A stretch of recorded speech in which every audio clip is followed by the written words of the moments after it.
standing in the 82 total competitive House districts? John. Clear favorites. Republicans, even now as we approach 2 a.m., are clear favorites to win a House majority, but and it's a big but, there is still a small possibility, modest possibility, I shouldn't call it small, modest possibility Democrats could hold their majority. Did you think we would be having that conversation? No, this is a big but. At 2 o'clock in the morning. And if Republicans do win the majority now, because we're getting fewer and fewer races still on the board, it's likely to be a more narrow majority. Here's another way to look at it. You just laid it out the smartest way. I'll get there, building it down just from the top. This is where we stand right now, leading the vote. These are not called races. This is leading the vote, right?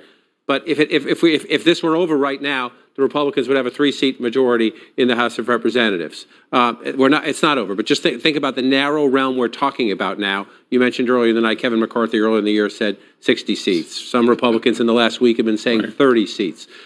We are not in that ballpark. 219, 216 leading right now, right? In terms of called races.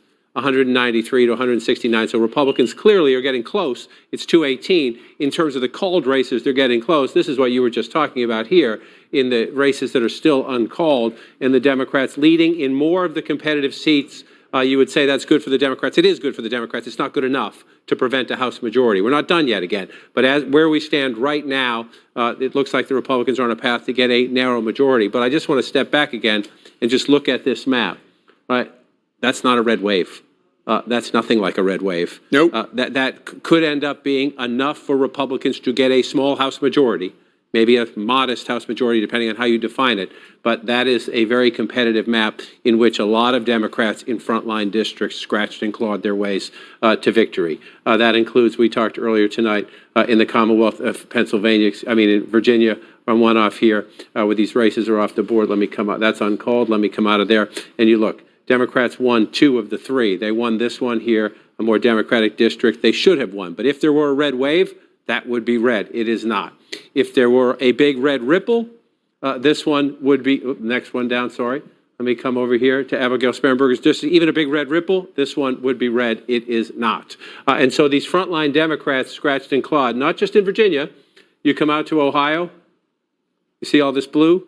They picked up a seat. This is a pickup. That was a Republican incumbent that will now be a new Democratic congressman. So on a night when Democrats were supposed to lose a lot, you'd like to pick up some to offset that. There's one right there in Cincinnati, even though the Republican governor won big, even though the Republican Senate candidate won reasonably comfortably.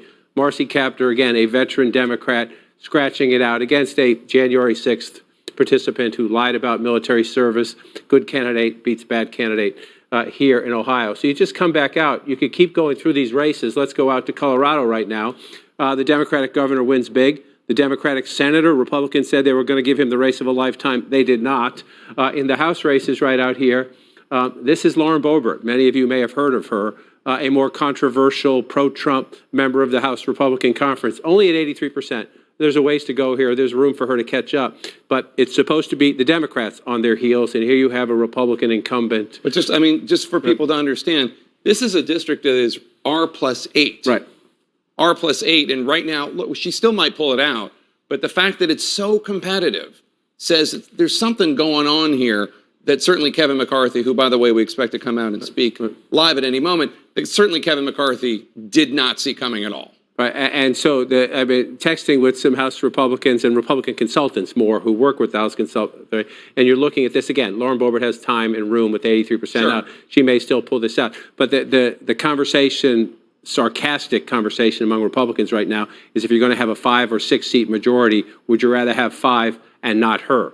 Because she's one of the agitators, the Marjorie Taylor Greenes, the Lauren Boeberts, the members of the Freedom Caucus, the people who, if Kevin McCarthy has a very narrow majority, are going to be on the phone with Donald Trump all the time. What do you want us to tell him to do? And so that's the calculation now. McCarthy with a 10, 15, 20 seat majority has a leash, has some room, has some maneuverability.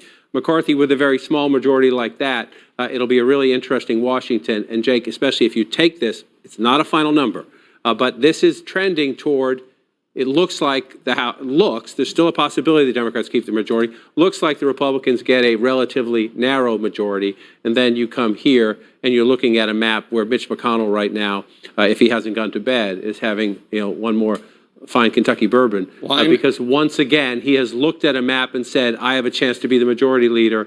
And it's still possible, But that is not. But not I also what he was know Mitch expecting. McConnell is saying Donald Trump pushed nominees in states that we could have won, and those nominees, whether Mehmet Oz or others, blew it.